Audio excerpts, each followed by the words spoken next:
ব্রেডগুলো বাড়িতে বেশ কিছুদিন ধরে পড়ে রয়েছে, কেউ খাচ্ছে না। তাই ভাবলাম চলো ব্রেডগুলো দিয়ে আজ কিছু বানানো যাক। এখানে ব্রেডগুলো আমি মাপ করে কেটে নিয়েছি।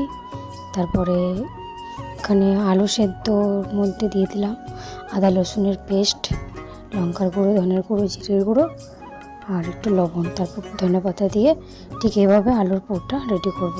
এদিকে কড়াইতে বসিয়ে দিলাম তেল গরম করতে, আর এদিকে ব্রেডগুলোর ওপরে মাঝে আলুর পুরটা ভরে দিয়ে আর একটা ব্রেড জয়েন করে দেবো। এখানে আমি 3টে ব্রেড নিয়েছি, 3 পিস করব। তাই চলো এবার বেসনের গোলাটা তৈরি করে রেখেছিলাম।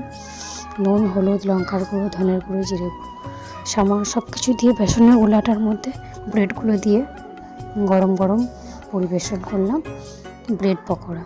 তো চলো এর মধ্যে পেঁয়াজ কুচি, কাঁচা লঙ্কা কুচি আর একটু কিষানের সস দিয়ে দিলাম। দেখা যাক টেস্ট করে কেমন হয়েছে তার